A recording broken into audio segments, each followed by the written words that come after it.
우리 함께 묵도하심으로 4월 14일 수요일 새벽 기도회를 시작하겠습니다. 참 좋으신 하나님 감사합니다. 오늘도 저희에게 새날을 허락하여 주시고 주님 앞에 이렇게 예배자로 주님을 사모하는 심령으로 세워주셔서 감사합니다. 영원히 찬양받기 합당하신 우리 하나님 앞에 우리 전심을 다해서 예배하는 귀한 시간이 되도록 인도하여 주시옵소서.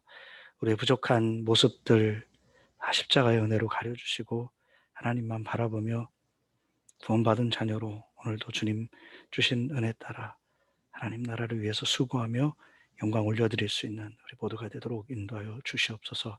주님을 찬양할 수 있음에, 예배할 수 있음에 감사하며 주님과 더불어 오늘도 기쁨의 삶 누릴 수 있도록 인도하여 주시기를 원합니다. 이 예배 시종을 주께 의탁드리며 걸어가신 예수 그리스도의 이름으로 간절히 기도합니다. 아멘. 다 같이 찬송가 366장 함께 부르시겠습니다. 찬송가 366장입니다.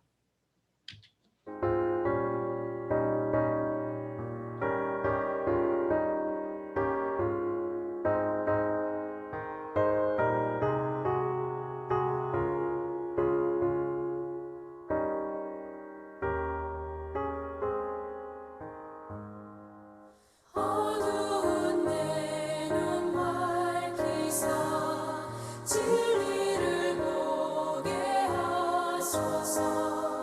진리의 열쇠 내게 주사 잠빛을 잡게 하소서. 기쁘신 뜻을 알고자 엎드려 기다리오니 내 눈을 뜨게 하소서. 성령이여 막혀진 내 귀 여시사 주님의 귀한 음성을 이 귀로 밝히 들을 때에 내 기쁨 알량 얻겠네. 기쁘신 뜻을 알고자 엎드려 기다리오니 내 귀를 열어주소서. 성령이여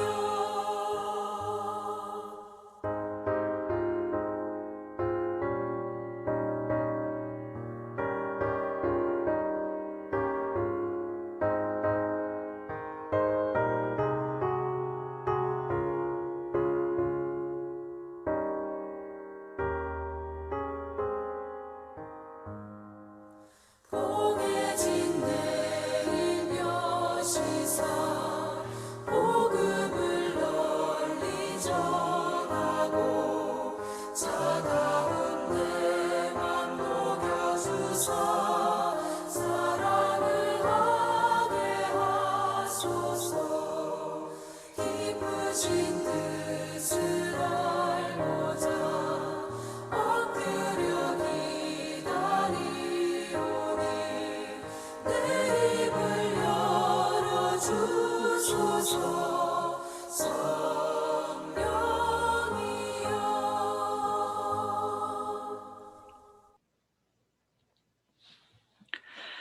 하나님의 말씀은 느헤미야 1장 1절로 11절의 말씀입니다. 봉독해 올리겠습니다.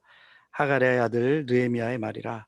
아닥사스다 왕 제20년 기슬루월에 내가 수상공에 있는데 내 형제들 가운데 하나인 하나니가 두어 사람과 함께 유다에서 내게 이를 얻기로 내가 그 사로잡힘을 면하고 남아있는 유다와 예루살렘 사람들의 형편을 물은즉 그들이 내게 이르되 사로잡힘을 면하고 남아있는 자들이 그 지방 거기에서 큰 환난을 당하고 능력을 받으며 예루살렘 성은 허물어지고 성문들은 불탔다 하는지라.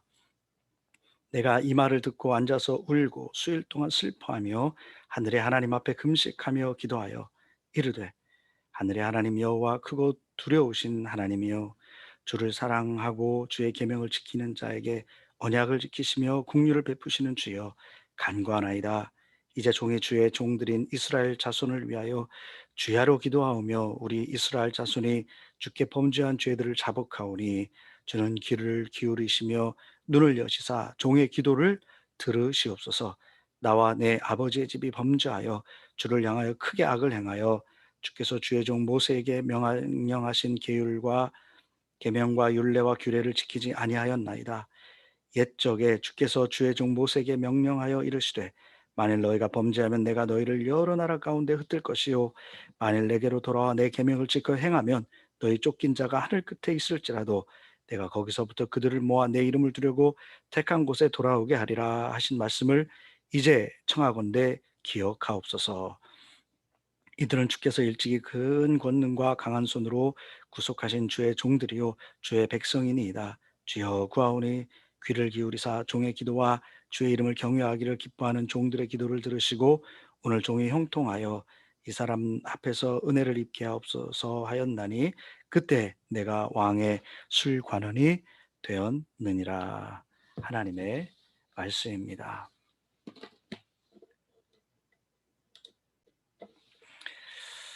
할렐루야. 오늘은 좀 평소와 좀 다르게 예배가 진행되고 있죠.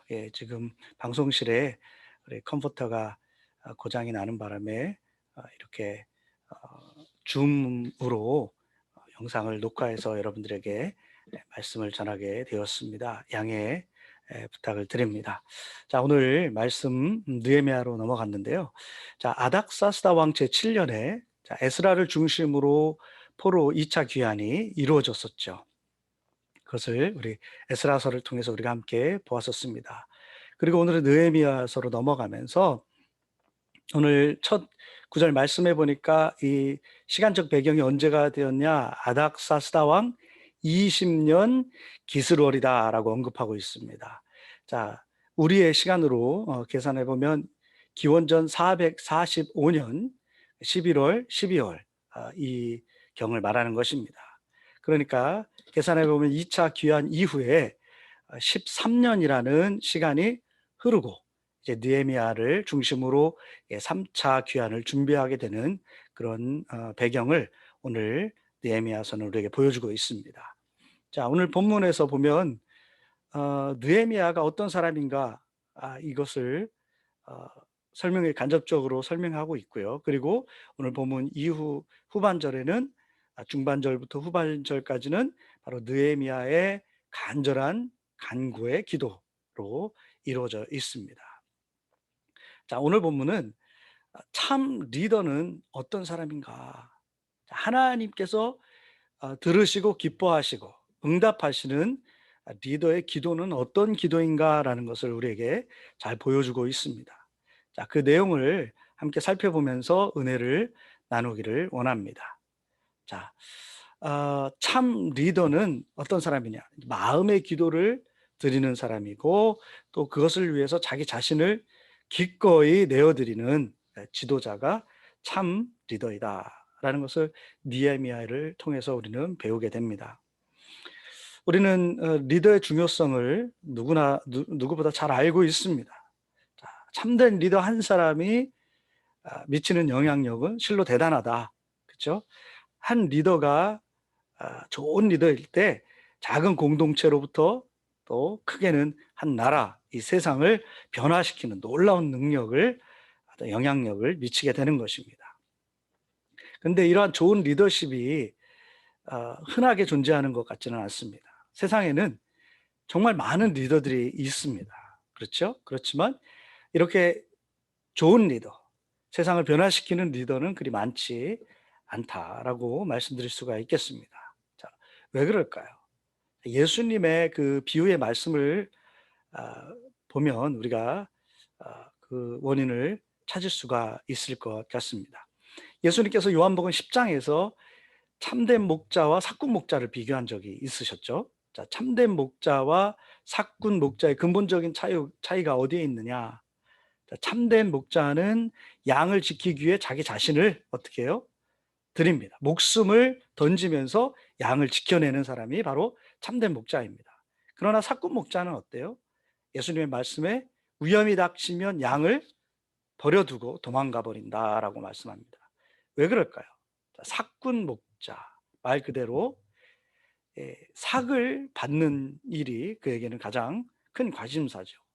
그래서 양도 자기 삭슬 위한 수단에 불과한 것입니다. 참된 목자, 삭군 목자 둘 다 양 앞에서는 그들을 이끌어가는 리더들입니다. 그러나 그 리더들의 중심이 다른 것이죠. 참된 목자는 중심이 양에게로 가 있습니다. 삭군은 어디에 있습니까? 중심이 바로 자기 자신에 있는 것입니다. 대부분의 리더들이 중심이 어디에 있느냐? 나에게 있기 때문에 이처럼 세상을 감동시키고 또 그를 따르는 무리들을 변화시키는 일에 크게 사용받지 못한다. 그래서 그러한 영향력을 미치는 그런 리더들은 참으로 적은 것이 아닌가라는 생각을 하게 되는 것이죠. 자, 그럼 느헤미야는 어떠했는가? 느헤미야는 참된 목자의 마음을 가지고 있었음을 보게 됩니다. 자, 느헤미야는 오늘 본문 말씀을 보면 어떤 삶을 살아가고 있는 사람이다라고 짐작할 수 있을까요? 느헤미야는 에스라처럼 제사장 출신의 가문의 자녀가 아닙니다. 그러니까 평신도 출신이었다라고 볼 수 있는 것이죠. 그리고 말씀에 보니까 수산궁에 있었다라고 합니다.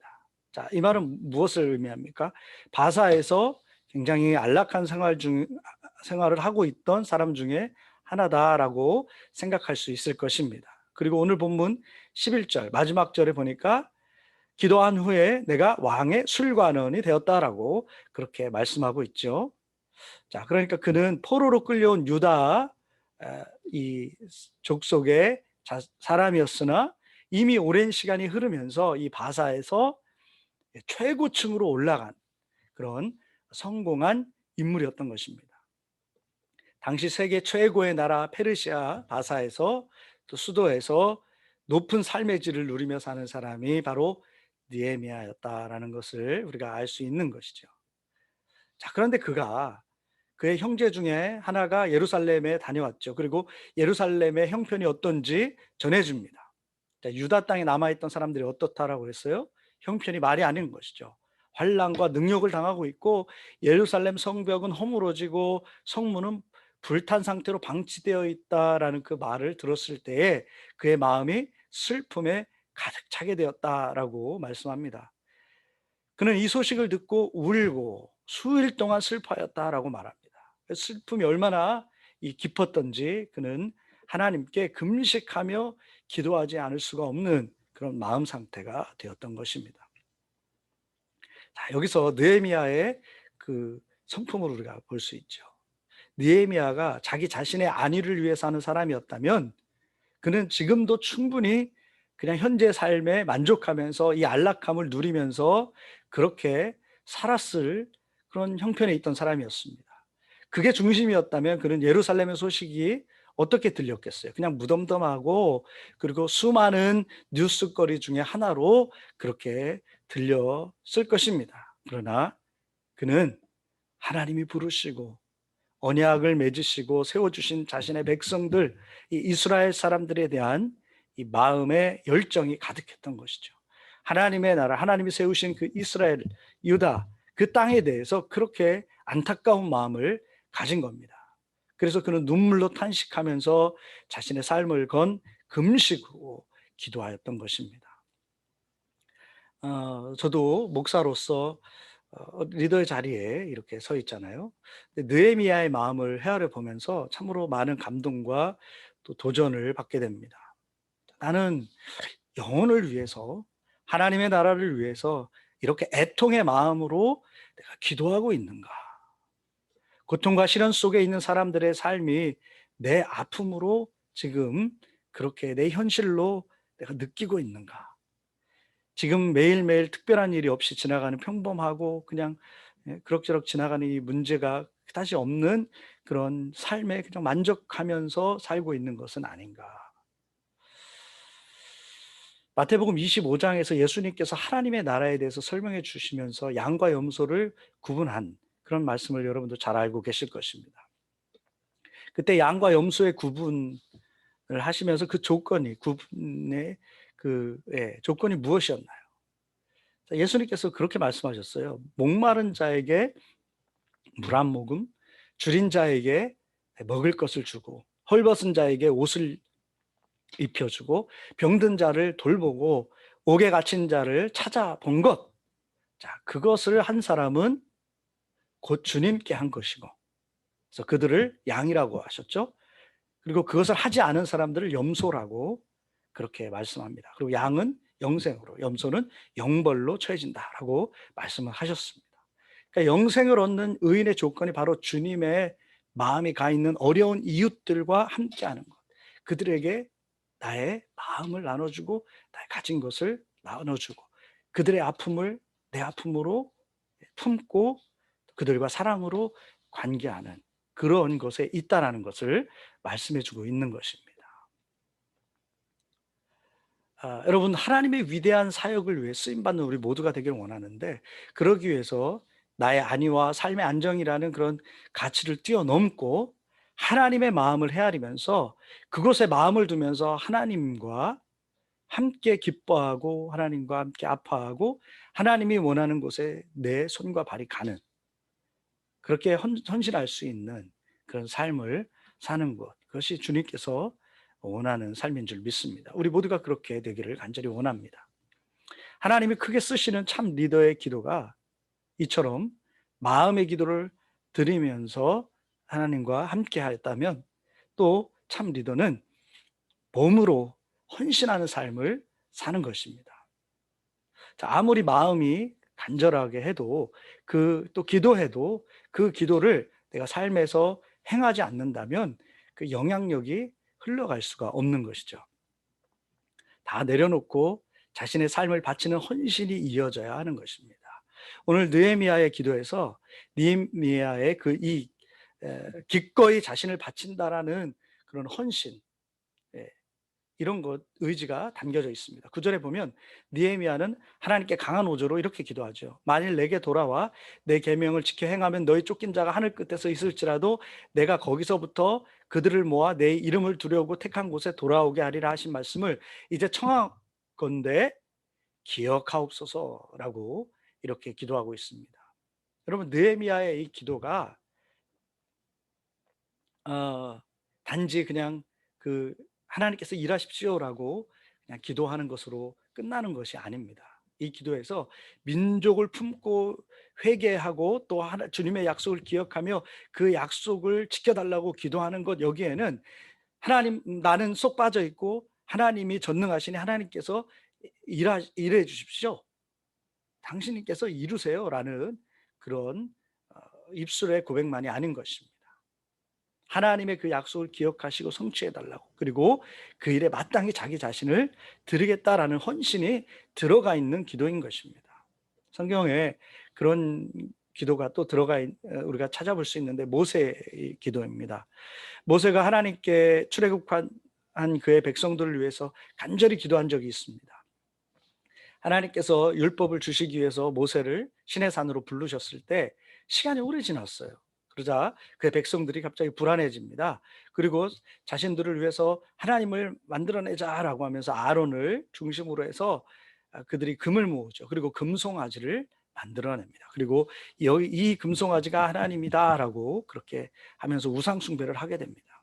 그때 하나님은 굉장히 진노하셔서 모세에게 그 백성을 다 멸하시겠다, 그리고 모세를 통해서 다시금 새롭게 민족을 만들어내겠다라고 그렇게 말씀하셨습니다. 그때 모세가 간절히 하나님께 기도했죠.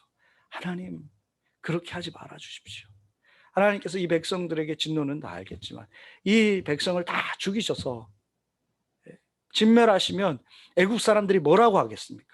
하나님이 저렇게 광야에서 다 죽이시려고 데리고 나왔구나 라고 하지 않겠습니까? 그러면 어쩝니까? 하나님의 전능하심을, 힘 있으심을 다 알게 됐는데, 그의 백성들을 죽이려고 불렀다라고 하면 어떡합니까? 뜻을 돌이켜주세요, 용서해주세요, 이렇게 기도했습니다. 자, 하나님은 그의 기도를 들어주셔서 뜻을 돌이키셨죠. 그리고 진멸하지 않으셨습니다. 자, 모세의 이 중보 기도는 단순히 하나님의 용서를 구하는 것이 아니었습니다. 자, 그의 기도는 무엇을 전제로 하고 있냐면 그렇게 부족한 사람들, 그렇게 말썽인 사람들, 그렇게 힘들게 하고 잘못된 길로 가는 그런 사람들, 그래도 그들의 리더로서 모세는 그들을 다시 하나님의 백성으로 설 수 있도록 자기 자신을 헌신하겠다. 예, 그들을 다시 이끌어가겠습니다라는 자기 헌신이 담겨져 있는 것입니다. 느헤미야의 기도도 마찬가지인 거예요. 하나님 앞에 간절한 마음을 품고 제가 그렇게 하나님 응답하시면 그렇게 쓰임 받겠습니다라는 그런 간절한 마음이 담겨져 있는 것입니다. 여러분, 우리의 기도가 우리의 헌신은 빼놓고 하나님만 역사하십시오 라고 하는 그런 공허한 외침이 되지 말아야 하는 것입니다.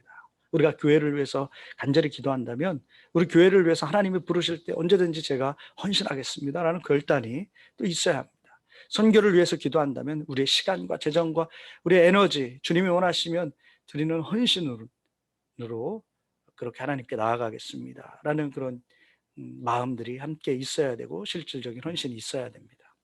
우리가 얼마나 우리의 헌신은 빼놓고 입으로만 그렇게 말할 때가 얼마나 많이 있습니까? 우리가 한번 돌아보며 우리의 마음과 삶이 함께 하나님 앞에 드려져야 할 것입니다. 우리의 마음과 몸이 기꺼이 하나님 앞에 드려지게 될 때 하나님은 그곳에 충만히 역사하시는 것입니다. 오늘 본문은 느헤미야가 그렇게 마음을 다하고 헌신을 다해서 기도했을 때 하나님께서 그를 왕의 술만원 관원자로 세우셨다라고 그렇게 증거하고 있습니다. 이제 하나님께서 그의 기도 끝에 그를 통해 위대한 일을 이루어 가시기 위해 역사를 시작하셨다라는 것을 보여주는 겁니다. 여러분, 우리가 이렇게 하나님께 쓰임받는 그런 각자가 되기를 원합니다. 마음을 다하고 헌신을 다하여 이렇게 하나님 앞에 드리는 것이죠. 그럴 때 하나님은 우리를 들어서 하나님의 나라를 위해서 크게 사용하실 것입니다. 우리가 각자의 삶의 그런 모습에서 정말 간절히 마음을 품고 또 하나님이 원하시는 곳에 우리의 삶을 드림으로 말미암아 이 땅에 하나님 나라를 확정하는 이 일에 크게 쓰임받고 참 리더로 세움받는 저와 여러분들 다 되시기를 우리 주 예수 그리스도의 이름으로 간절히 축원합니다. 우리 함께 말씀을 기억하면서 잠시 기도의 시간을 갖도록 하겠습니다.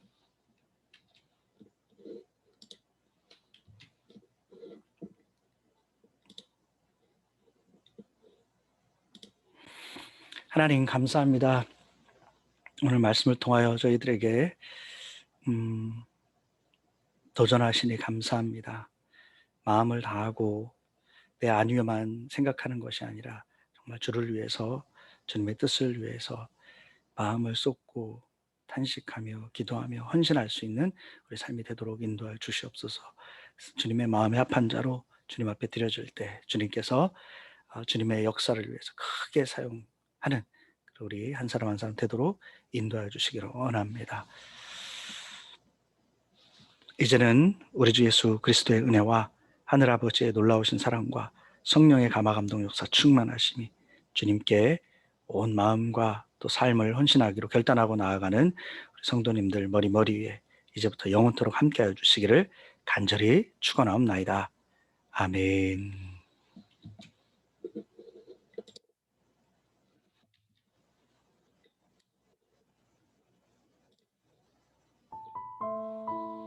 하나님께 각자 기도하시고 오늘 하루 시작하시기 바랍니다.